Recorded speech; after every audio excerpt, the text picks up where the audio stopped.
Hello everybody, how's going everything? I hope everything is going smoothly and you all are doing your study properly.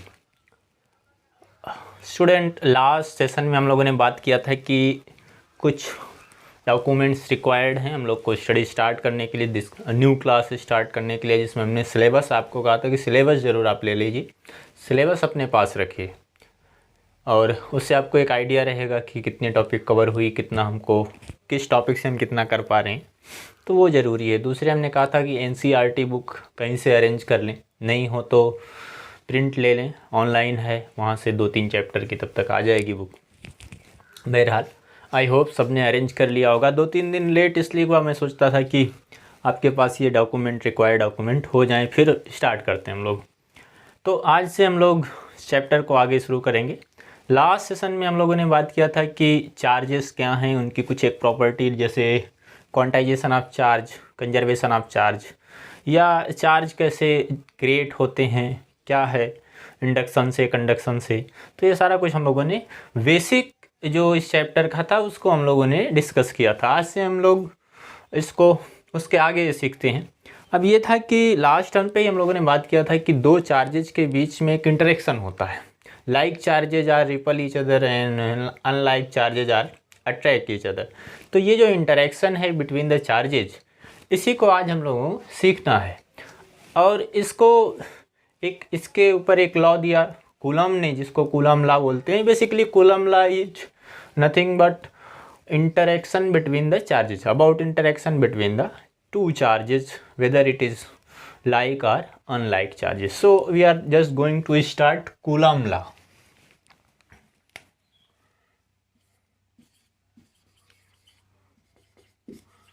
Coulomb's law.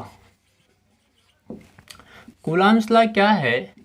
ये एक law है जो ये express करता है कि ये जो इंटरेक्शन है बिटवीन टू चार्जेज वो कैसा होगा, उस इंटरेक्शन के बारे में। और लॉ के लिए कुछ एक क्राइटेरिया है, कुछ एक बातें हैं कि ये एप्लीकेबल होता है पॉइंट चार्जेस के लिए। मतलब जो कुछ भी हमारे पास चार्ज है, जितना अमाउंट में चार्ज है, वो एक छोटे पोर्शन में, एक छोटे वॉल्यूम में होना चाहिए, एक स्मॉल साइज में, एक पॉइंट साइज में रहना चाहिए, यानी charge should be in point size. है जो फोर्स लगाएगा, अट्रैक्शन रिपल्सन जो कुछ भी है, depending upon the nature of charge, ये फोर्स उस लाइन के अलोंग होगा जो इन दोनों चार्ज को मिलाएगी। कूलम फोर्स बेसिकली इसको कहेंगे, coulomb force is acting along the line joining two charges. में जो लाइन ज्वाइन करेगी उसके अलोंग ही ये फोर्स लगेगा। जैसे हम थोड़ी देर के लिए मान लेते हैं हमारे पास एक पॉइंट चार्ज है जिसका मैग्नीट्यूड Q1 है, एक दूसरा पॉइंट चार्ज है जिसका मैग्नीट्यूड Q2 है, और ये दोनों के बीच जो सेपरेशन है वो मान लेते हैं R डिस्टेंस है, R सेपरेशन है। दोनों मान लेते हैं लाइक चार्ज है, तो ऑब्वियसली जो इंटरेक्शन होगा, जो फोर्स लगेगा वो रिपल्सिव होगा, यानी Q1 पर Q2 फोर्स लगाएगा, इसी लाइन के अलॉन्ग लगाएगा। अगर रिपल्सिव होगा तो डायरेक्शन ये हो जाएगी। अब हम देखेंगे इसको रिप्रेजेंट कैसे करेंगे। F force, F stand for force on one charge यानी Q1 ड्यू टू या बाई टू। इसी तरह से फोर्स ऑन Q2 बाई 1। ये जो नोटिफिकेशन है, सपोज FAB ऐसा हम लिखते हैं। A मतलब क्या होगा, ऑन, किस पर लग रहा है, और B मतलब बाई। बी मतलब ये सेकंड जो लेटर रहेगा, सेकंड डिजिट रहेगा, ये बाई। ये इस तरह से नोटिफिकेशन है। तो लॉ देखें कि चार्ज दोनों क्या है, पॉइंट साइज है, और फोर्स जो लग रहा है उसी लाइन के लॉन्ग लग रहा है, जो लाइन इन दोनों चार्ज को मिला रही, वो फोर्स कितना होगा, इसी को कूलम ने दिया कि ये फोर्स F इक्वल टू कितना होगा, K into product of magnitude of charges Q1 into Q2 upon R square. R is the separation between two charges where K is constant। अगर हम ये सारा कुछ फ्री स्पेस में F12 की बात कर रहा हूँ यहाँ पर, F12 यानी force on Q1 due to Q2, तो ये किस पे डिपेंड कर रहा है, प्रोडक्ट ऑफ टू चार्जेज और सेपरेशन बिटवीन चार्जेस पर। K कांस्टेंट है। अगर ये सब कुछ फ्री स्पेस में हो रहा है, ये चार्ज फ्री स्पेस में है, फॉर फ्री स्पेस, वैक्यूम कह सकते हैं, के की जो वैल्यू होती है वो होती है 9 इंटू 10⁹9। यूनिट कितनी हो जाएगी? न्यूटन मीटर स्क्वायर पर कूलम स्क्वायर। ये के की वैल्यू है फ्री स्पेस के लिए। ये हमने force on first charge due to second charge किया। सिमिलरली हम लिख सकते हैं force on second charge F2 1, और क्या लिखेंगे? के product of two charges Q1 into Q2 upon distance of separation का स्क्वायर R²। तो देखें F12 और F21 दोनों का अगर मैग्नीट्यूड की बात करें तो सेम है, लेकिन अगर डायरेक्शन की बात करते हैं तो दोनों की डायरेक्शन अपोजिट है। यानी हम लिख सकते हैं F12 is equal to F21 magnitude wise but opposite in sign, opposite in direction. This is Coulomb law. किन्हीं दो चार्जेस के बीच लगने वाला force F equal to k Q1 Q2 by R² होता है, वेयर Q1 Q2 क्या है? प्रोडक्ट है दोनों चार्जेस के मैग्नीट्यूड का, R क्या है? सेपरेशन बिटवीन टू चार्जेज है। एक चीज़ और, K को एक्चुअली एक्सप्रेस किया गया, K है क्या? ये कांस्टेंट जो है इसको एक्सप्रेस करते हैं 1/4 पाई एप्सिलॉन नॉट, इसको एप्सिलॉन नॉट पढ़ते हैं।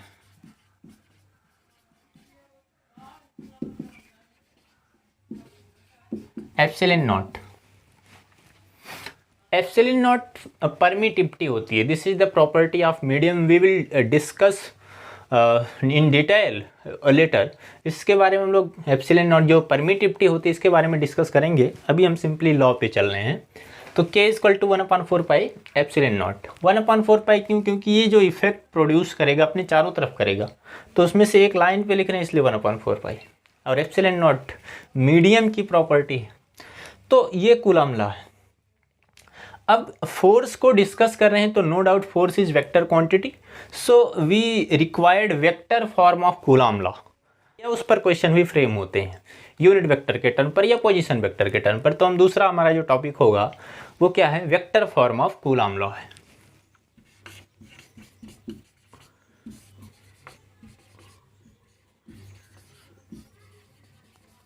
कूलॉम लॉ इंपॉर्टेंट है, कई बार क्वेश्चन पूछे गए हैं। वेक्टर फॉर्म से न्यूमेरिकल भी फ्रेम होता है और नॉर्मली पूछता भी है कि वेक्टर फॉर्म, कूलॉम लॉ का वेक्टर फॉर्म क्या होता है। तो देखो, हम मानते हैं कि एक हमारे पास कोई चार्ज Q1 है, इसका पोजीशन वेक्टर मान लेते हैं, कहीं से R1 होगा। एक दूसरा चार्ज हमारे पास मान लो Q2 है, इसके बीच जो सेपरेशन है स्पेस में कोई इस तरह से है, सेपरेशन मान लो R है। अब R को मेजर करने के लिए दो डायरेक्शन ओबियसली होगी। एक तो हम फोर्स को यहाँ से ऐसे रिप्रेजेंट कर रहे हैं, ये फोर्स ऑन 1 ड्यू टू 2, ये फोर्स ऑन 2 ड्यू टू 1। एक ये है फोर्स ऑन 2 ड्यू टू 1 जो रहेगा वो कुछ इस तरह से है, इसके अलोंग लगेगा। और एक डायरेक्शन ये होगी, इसके अलोंग लगेगी। तो ये दो डायरेक्शन है। तो ये जो डायरेक्शन होगी final position minus initial position vector, तो इसको लिखेंगे हम R1 minus R2, position vector of R1 minus R2। और इसी तरह से इसको क्या लिख पाएंगे हम? Position vector of final minus initial R2 minus R1। ये इसके अलोंग होगा। कोई एक फोर्स हम लिखते हैं मैग्नीट्यूड के टर्म पर और उसकी डायरेक्शन भी लिखते हैं। तो हम लिखते हैं, अगर फोर्स F12 लिखते हैं तो सिंपली क्या होगा? कांस्टेंट आएगा K, product of magnitude of charge vector scalar quantity, कोई इसमें इशू नहीं है, Q1 Q2 by R² into इसकी डायरेक्शन क्या है इस फोर्स की? फोर्स ऑन 1 ड्यू टू 2 ये डायरेक्शन है, इसके अलोंग लग रहा है, तो इसका डायरेक्शन क्या हो जाएगी? R1 cap minus R2 cap, R1 cap minus R2 cap. This is the unit vector along this displacement of R। अब इसको हम थोड़ा सा एक्सप्रेस करेंगे, क्योंकि हम जानते हैं क्या है कि जो यूनिट वेक्टर होता है, unit vector of a equal to होता है vector of a upon its magnitude. उसी तरह से इसको एक्सप्रेस किया जा सकता है, हम लिख पाएंगे F12 equal to k Q1 Q2 by R1 R2 को हम क्या लिखते हैं, vector R1 minus vector R2 upon its magnitude, यानी R1 माइनस R2 का मैग्नीट्यूड। और ये R भी क्या है, ये मैग्नीट्यूड है इसी पोजीशन वेक्टर का, तो इस R की जगह पर भी हम ये लिख सकते हैं, R is what, magnitude of this displacement vector R1 minus R2। तो इसके जगह पे भी हम ऐसे लिख सकते हैं कि R1 माइनस R2 का स्क्वायर। थोड़ा सा इसको सॉल्व सिंप्लीफाई कर देंगे तो F12 इक्वल टू हमको क्या मिल जाएगा, K Q1 Q2 upon R1 minus R2 का cube into vector of R1 minus vector of R2। This is vector form of Coulomb law. तो इसमें कूलॉम लॉ का कोई उतना रोल नहीं है जितना कि वेक्टर का है, क्योंकि वेक्टर हम पहले भी पढ़ते रहे, फर्स्ट ईयर में 11th क्लास में पढ़े हुए हैं। सिमिलरली F21 लिखा जा सकता है, मैं एक बार फिर से रिपीट कर देता हूँ इसको। हम सिंपली F12 कैसे लिखें, हमने क्या लिखा कि constant into product of charges upon distance of separation का square into unit vector along this displacement R1 cap minus R2 cap. इसको हम एक्सप्रेस कर देंगे यहाँ से वेक्टर अपॉन इट्स मैग्नीट्यूड में, और यहाँ से लिखेंगे R1 माइनस R2, वो सारा कुछ K Q1 Q2 upon R1 minus K Q1 Q2 upon R क्या है, magnitude of this position vector R1 minus R2। और इसका मैग्नीट्यूड हम कैसे लिखेंगे, इस मॉडुलस फॉर्म में लिख देंगे R1 माइनस R2 का स्क्वायर, और इसको हमने एक्सप्रेस कर दिया। और finally we got the result K Q1 Q2 upon magnitude of R1 minus R2 का cube into vector of R1 minus R2। This is how we can express Coulomb law in vector form. इसी तरह से सब लोग F21 लिखने का try करेंगे। अब ये कूलॉम लॉ है, तो दो चार्जेस के बीच में फोर्स, लगने वाले फोर्स को डिस्कस किया, जो कि किन फैक्टर पर डिपेंड किया। एक तो डिपेंड किया कि मैग्नीट्यूड ऑफ चार्ज, जितना चार्ज ज़्यादा रहेगा इंटरेक्शन उतना बढ़ेगा, वेदर इट इज अट्रैक्टिव और रिपल्सिव। और दूसरा क्या है, F is inversely proportional to R square, इसीलिए इसको इनवर्स स्क्वायर लॉ भी बोलते हैं। It is also called inverse square law. ये मैं रफ करूँगा, ये स्क्वायर लॉ क्यों कहते हैं, क्योंकि यहाँ से हम देखें तो force is inversely proportional to R square, where R is the distance of separation, so it is also called inverse square law.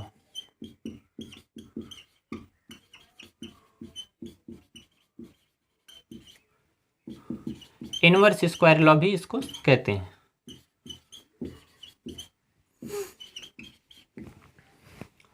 अब जबकि हम लोग वेक्टर फॉर्म या कूलॉम लॉ बेसिक हम लोगों ने सीखा कि दो चार्जेज के बीच लगने वाला interaction F equal to Q1 Q2 K Q1 Q2 by R square है, वेयर K इज कांस्टेंट। अगर ये वैक्यूम या फ्री स्पेस में हो तो उसकी वैल्यू 9 इंटू 10⁹ है, और K ऑब्वियसली बेसिकली है कितना, 1/4 pi epsilon not. Epsilon not क्या है, परमिटिविटी ऑफ फ्री स्पेस है, this is the property of medium.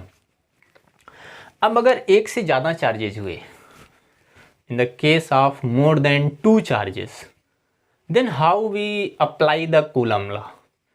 तब हम कूलम लॉ कैसे लगाएंगे, क्या ये फोर्स कुछ अफेक्ट करेगा, चेंज होगा फोर्स जो लग रहा है दूसरे चार्ज के इन्फ्लुएंस में। तो इसको एक छोटा सा टॉपिक है सुपरपोजिशन प्रिंसिपल। तो नेक्स्ट है हम लोग सीखेंगे सुपर प्रिंसिपल क्या है। अगर दो से ज़्यादा चार्जेज हुए तो उसमें फोर्स या कूलम फोर्स कैलकुलेट करने के लिए ये प्रिंसिपल वेक्टर का रूल है बेसिकली।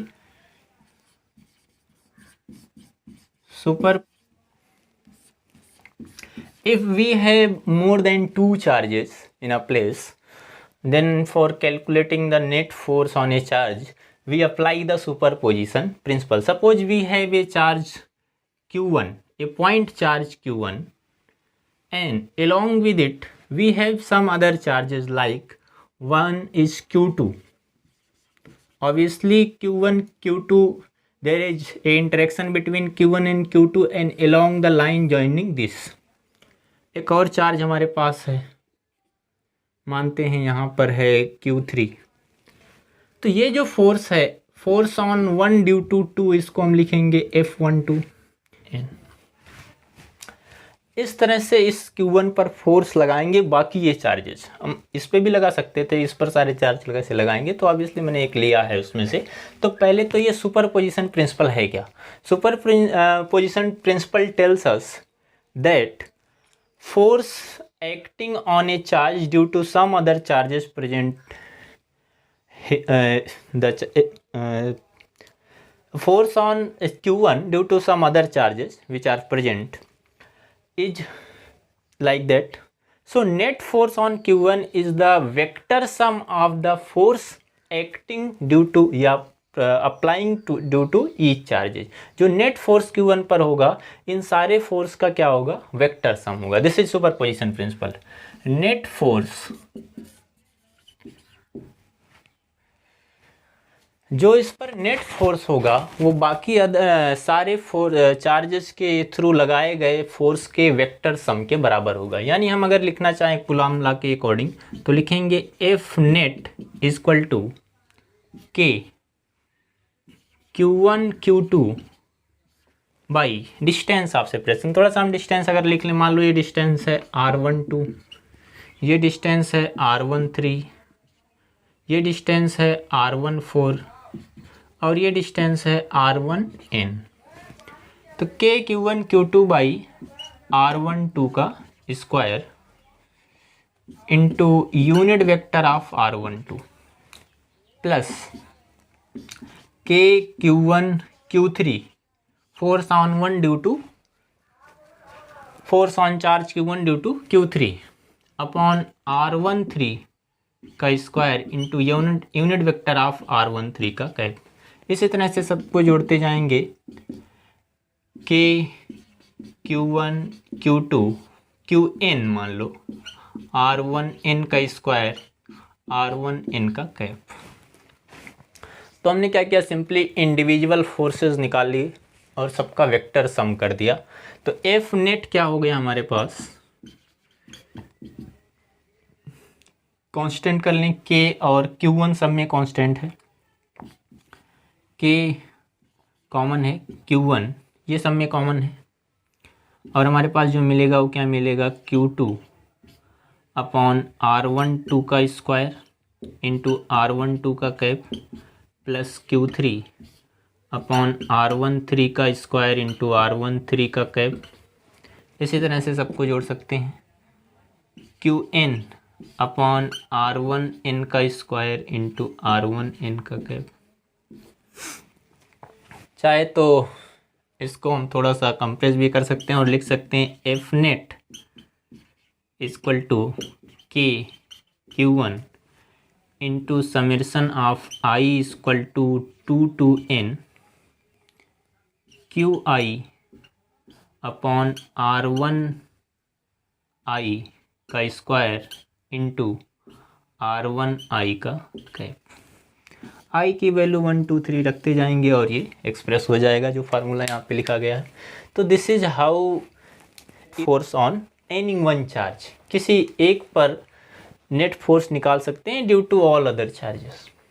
एक चीज़ खास बात ये है कि जो फोर्स है ये वाला पहला अगर हम लिखें, दूसरा तीसरा कोई एक देखें, जैसे पहला ही लेते हैं एफ नेट इक्वल टू पहले कितना लग रहा है Q1 पर Q2 कितना लगा रहा है, Q1 Q2 upon R12 square into R12 cap. सोचो अगर एक इंडिविजुअल होता, दो चार्ज R1 और R2 ऐसे होता तो कितना फोर्स लगता, यही लगता के Q1 Q2 by R12 square into R12 का कैप. तो एक चीज़ और सामने आ रही है कि ये जो मैग्नीट्यूड है, अमाउंट ऑफ फोर्स है, इस फोर्स पर इसका कोई इफेक्ट नहीं है.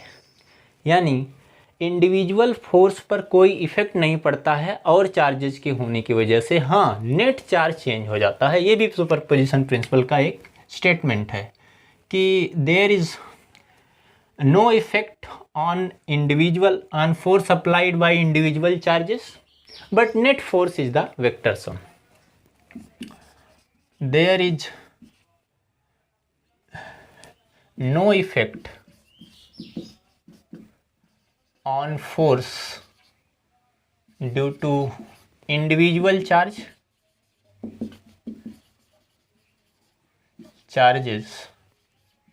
by each other. एक दूसरे के फोर्स का इंडिविजुअल पर कोई इफेक्ट नहीं होता. हाँ, नेट फोर्स जो होता वो क्या होता है, इनका वेक्टर सम होता है. बाकी किसी एक फोर्स पर अगर ये Q1 और Q3 होता तब भी फोर्स इतना ही होता. यानी इंडिविजुअल किसी एक फोर्स पर कोई इफेक्ट नहीं पड़ता है. नेट फोर्स क्या होता है, चेंज हो जाता है और वो वेक्टर सम होता है. इस पर क्वेश्चन फ्रेम किए जाते हैं न्यूमेरिकल. इसको नोट कर लें, हम लोग न्यूमेरिकल पे बात करते हैं. एक कोई न्यूमेरिकल देखते हैं. CBSE ने 2018 में पूछा हुआ क्वेश्चन. एक सिस्टम दिया है चार्जेस का, 3 चार्जेस का सिस्टम. मैं पढ़ता हूँ question. 3 point charges Q -4Q and 2Q are placed at the vertices of equilateral triangle. Vertices of an equilateral triangle ABC of side L as shown in figure. Figure दिया हुआ, मैं विड्रॉ करता हूँ. Obtain the expression for the magnitude of the resultant electric force acting on the charge Q. Electric force मतलब Coulomb force. तो ये question पूछा गया था 18 में. मैं वो फिगर जो दिया वो ड्रा करता हूँ, इसको रख. एक इक्विलेटरल ट्राइंगल है ABC और उस पर 3 चार्जेज कुछ इस तरह से हैं, Q -4Q और 2Q. मान लो हमारे पास एक इक्विलेटरल ट्राइंगल Q है, यहाँ पर -4Q है और यहाँ पर 2Q चार्ज है. कुछ इसी तरह का है. चेक कर लेता हूँ एक बार. हाँ, ऐसा ही है.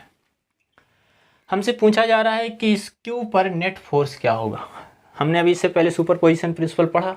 उसमें कहा कि अगर 2 से ज़्यादा चार्जेज रहते हैं तो जो फोर्स होता है वो इंडिविजुअल फोर्स निकाल के सबका वेक्टर सम किया जाता है. देखें कैसे हम वेक्टर सम करेंगे. पैरेललोग्राम ऑब्वियसली लॉ लगाते हैं. तो पहले तो हम इसको फोर्स की लाइन ड्रॉ कर लेते हैं कि फोर्स की डायरेक्शन क्या होगी. पहला Q पर ये 2Q चार्ज कैसे फोर्स लगाएगा. 2Q चार्ज और Q चार्ज दोनों लाइक चार्जेज हैं. फोर्स ऑब्वियसली कैसा होगा, रिपल्सिव होगा. तो इसकी डायरेक्शन जो होगी वो क्या होगी, ऐसे होगी. ये ऊपर वाला रफ कर दें.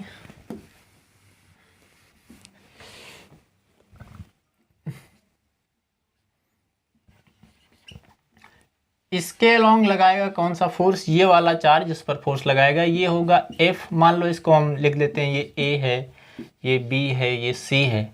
तो F on A due to C होगा. क्योंकि दोनों लाइक चार्जेज हैं तो रिपल करेंगे तो डायरेक्शन क्या होगी, ये हो जाएगी. -4Q या और Q ये दोनों अनलाइक चार्ज हैं. फोर्स अट्रैक्टिव होगा तो इसको खींचेगा अपनी तरफ. तो इसकी जो डायरेक्शन होगी कुछ ऐसे होगी.